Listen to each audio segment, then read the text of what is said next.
So up until real recently, my most anticipated upcoming MMO was this one on your screen right now, Throne and Liberty by NCSoft. And I know people are obviously going to say, why would you be anticipating not only a Korean MMO, well, not even an MMO, but a Korean one, but one also made by NCSoft? Well, the reality is, I'm a fan of Korean MMOs. I know it's not going to be a popular opinion, but over the years, I've played a lot of them. And I feel like if you know what to expect going in, you can have the right expectations, right? And you can have a good time with the game. It doesn't matter if it's pay to win, because pretty much all MMOs, even the Western ones, are pay to win nowadays. And a lot of the times, the actual winning part is not really the problem. It's more the convenience part. Black Desert Online suffered with this for forever, basically. It's a lot better now as a game. But what I mean by that is inventory expansions, weight expansions, pets, breeding resets on horses, all the outfits, all these things people strictly put into a pay for convenience, which I still do think is a realm of pay to win. You're paying money and it's doing better things for you, which allow you to win faster. But it's not the traditional, like, oh, you buy a sword in the shop that you can't buy anywhere else. Typical mobile game stuff. I do think there are distinctions you have to make. I think you can have fun with pay for convenience so long as you have, you know, an adult job in the Western world, and you can put in roughly what you'd put into a subscription game per month. You'll probably have a pretty decent time with it. So long as it has everything else. People will forgive any amount of bad stuff so long as the game is good, full stop. I think this is true across all genres. And Throne and Liberty, for me, it's coming from a developer that developed one of the MMOs that I really enjoyed as a teenager, young adult, Lineage 2. And they showed these trailers, and I was thinking this game was going to be an action combat game, because that would fit this real well, although, of course, wouldn't fit the lineage, if we're going with that. Now, the issue is that it's not. It's a tab target combat, which, to be fair, I don't mind tab target. I played WoW forever. I played all the old MMOs, of course I have. And they're tab target, and I feel like tab target has a place. But if you go on the MMO subreddit right now, you're going to see all the top posts for the last week essentially absolutely shitting on Throne and Liberty, lamenting shitting on Throne and Liberty. And why are they doing this? Well, for reasons that you'll see in our boy Force Gaming, 20k off 1 million subs, go sub to your boy, in this video where he's compiled what the combat's like. And of course, we knew this was going to have an auto combat, right? Korean MMOs love auto gameplay. A lot of their games feel nowadays like they're designed for mobile first and foremost, and this is no different. It has auto gameplay, to the point where you've all seen the meme videos of people opening the game up on stream and just hitting auto and then just standing there jerking off doing whatever they're doing, and the game's just playing itself, and it seems, you know, somewhat efficient. Now, I've heard people and I've seen people say it's obviously not as efficient as playing the game normally, and anyone who's doing the auto leveling will be out-leveled by people playing the game normally. But it's keeping fairly upright, it's doing all right, and obviously once the game gets later, you probably won't be able to do this. I feel like this is a little bit of low-hanging fruit, because it looks goofy as fuck. I hate it, I wish it wasn't there, but we knew this was going to be in there. So expectation-wise, this wasn't a big deal to me, but it was obviously easy clicks and easy memes and easy laughs to show the auto gameplay, because it is fucking goofy, let's be realistic, on a PC MMO. When you compare how they've done this to how, say, Black Desert Online does their autoplay with AFK fishing, semi-AFK processing and things like that, and of course AFK skilling, where you literally just stand in town and hit a scarecrow or whatever, I think that is considerably better. It's considerably more palatable than seeing people essentially be bots, but completely within the rules of the game, just running around playing the game, essentially taking resources of stuff you might be killing in the open world. But that's not the biggest problem with Throne and Liberty. No, the biggest problem with Throne and Liberty is that the actual combat, when you're playing it non-auto, is apparently dog shit. Apparently it's just really not good. Everything locks you in place, which some people posted on Reddit a while ago saying it doesn't, which is then real weird when people start playing the game and showing that it does, in fact, root you in place the entire time. So this is the clip that's been doing the rounds if I try and move, I'm not going to do any damage at all. So he's a ranger, he's clicked the enemy, he shoots, he moves, he stops shooting, can't use any abilities while he's moving. I understand that this is going for like the lineage gameplay. Like you stand and bang, it's not fully running around, going crazy, action combat, all that stuff. And they're going for like an old school MMO. Which again, if you go in with the expectations that that's what you're going to get, maybe some people are going to like this combat. I'll try it out personally. I've not touched the game, and when it comes out, I will play it still, because what the fuck else am I going to do? But I feel like this is shaping up to be one of those where you combine all the factors, and you just kind of have to ask, why? Why did you do this? Because if you don't know about Throne and Liberty, what actually happened with it, it was originally called Project TL as presumably a working title, and it was supposed to be a competitor to what Smilegate was doing with Lost Ark. And the old trailers was an isometric, like top-down MMO, exactly like Lost Ark. And then it just kind of vanished into thin air for years, and everyone was speculating it was cancelled. But every year during their stock meeting, they'd say, you know, Project TL's still coming, we're still doing stuff, allegedly. And then it got to like 3 or 4 years ago, and they just sort of said like, oh, we're doing a big revamp on it. It is still definitely happening. And then a couple of years ago, they said, oh, it's now called Throne and Liberty, and they showed us this amazing, different-looking game. And I obviously was under the impression, with what they showed and how they showed it, this was supposed to be their answer for Black Desert Online, which is an old game now, but seems to be going from strength to strength. And I've started playing BDO again recently, against my better judgment. And honestly, the game is a million times better than what it was a couple of years ago, and it was already a really good game, with the right expectations, and if you're into that type of thing.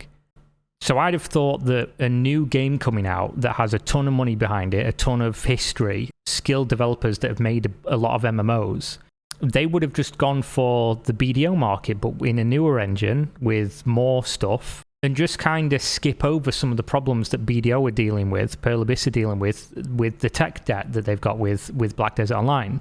Because BDO, they keep adding on top of it, but what they're adding on top of is systems that are kind of archaic. The movement in the game feels great, the combat and stuff, but there's certain things in the game that just feel really sluggish.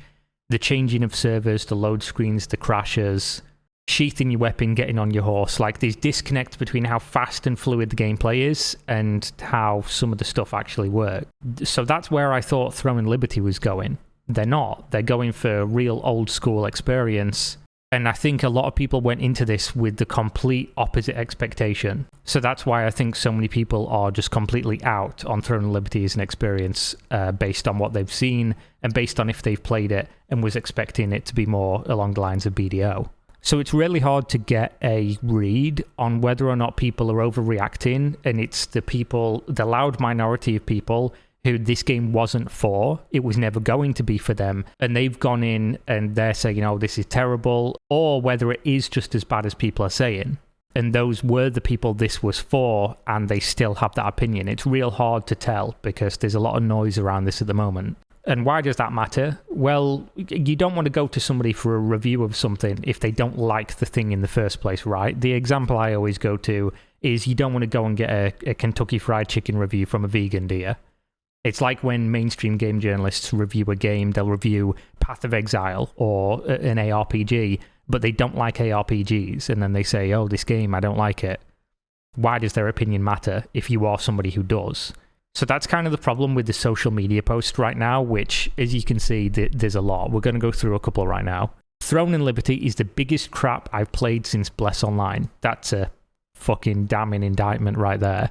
Mate shared his beta account with me because he was done with the game after an hour. He works for a bigger press site and said he won't bother writing a review about this. He didn't get a press account or anything, he just got lucky. He was genuinely shocked and in disbelief because the game is so freaking bad. It's like they spent 99% of the budget for fake hype trailers and 1% to some underpaid devs that dropped out of uni to create some games. Like, honestly, with the help of ChatGPT, I could probably make a better game than this. So far, he's not mentioned anything about the game. He just said it's bad in 5 different ways. So the game does not look or feels like in any of the trailers shown in the past. Oh baby, it's game dev. Even if it said gameplay trailer. TL even manages to put pay not to play to a completely new level. If you buy the premium battle pass, you don't even have to run the game anymore. It just plays itself while you're offline. Let that sink in. You cannot play the game like literally. I didn't know you could buy the premium battle pass and have it just bought your online account while you're offline, but there we go, I guess. But hey, don't worry, you don't have to play if you're a free-to-play player either. You just click autoplay, take a shower, go to work, maybe go to a bar after work, come back, and show that drunk chick you picked up how your character leveled itself since you left the house in the morning. Animations look like they've been copy and pasted from a PS2 game. Optimization is terrible, even though it runs on UE5. I've heard the opposite of this, so mileage might vary on this one. Again, they're going to have to wait for people to actually see like an aggregate of reviews and not just social media posts. Also looks and runs way worse than Lost Ark, for example, even though it runs on UE3. Quests are boring, atmosphere feels bad, sound design is terrible. It honestly just feels like an early tech alpha demo of a game that is supposed to come out in 3 years. Oh yes, MMOs. Right now, the game just gives Bless Online vibes, a game that has been rebuilt X times, and one day the dev team ran out of budget and had to release an unfinished product. This could absolutely be true, because again, the game was in development hell for years.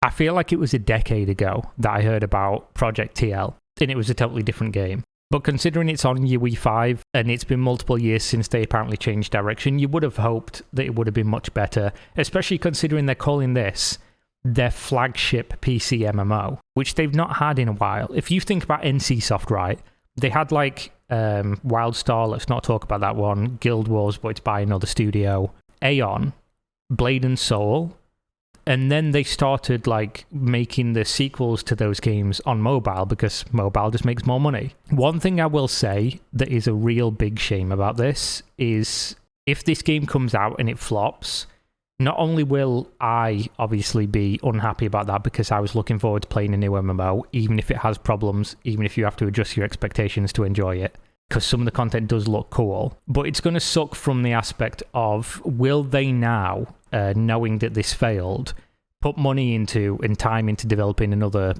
full-scale PC MMO? And will that failure have some kind of impact on the broader industry? Because I think that's what you've always got to look at. Instead of just focusing on like one game, you need to focus on, what it's going to do for everybody else. I want more companies to put more money into and focus on PC first and foremost MMOs that might have like a mobile game element to it, but not the full game on mobile. Don't design games for fucking mobile or cross-platform and things like that. PC first, then branch out with other stuff. And if the PC MMOs that keep coming out, like New World, basically just fall flat on their face, a company's going to keep doing it. It's hard to say that they will. But yeah, it seems like everybody so far fucking hates Throne and Liberty. I've seen like one post where somebody was like, oh, it's actually quite good, I'm enjoying it. And it was downvoted to fuck, and everyone was just saying, you're a shill, people have paid you, how big was the paycheck? I guess this is one of those that you're not even allowed to have a good opinion on, even if you just enjoyed it. But you know me, I'll play it when it comes out. I'll let you know whether or not there's anything in it. I'll force myself to play to end game, hopefully, as long as it's not like... If it is Bless Online levels are bad, you won't get that. You'll get a first impressions, you won't get a full review. But if it's like passable, if I can play it without wanting to jump off my fucking balcony, I'll get to endgame and let you know if it's worth playing at all, and whether or not there's any redeeming qualities to the what looks like, at least on surface level, complete dog shit that people have been reporting on Twitter and Reddit and things like that already. So yeah, there we go. Throne and Liberty seems to be a flop. Hopefully that's not the case. But if it is, they only have their self to blame. They should have nailed combat. They shouldn't have gone full on into this autoplay garbage. If you're going to commit to a full 4 PC MMO, make it a full 4 PC MMO and fuck off these mobile mechanics. Just charge people for inventory space and costumes $40 each or whatever, like Pearl Abyss does. You can literally just milk people on waifu costumes and cool armor for warriors and things like that. BDO makes so much money and it's been around for so long and it's so popular. Why couldn't you have just done the same thing? Why have you got to get fucking greedy? It's just mad. But there we go. Thanks for watching. See you next time. Peace out.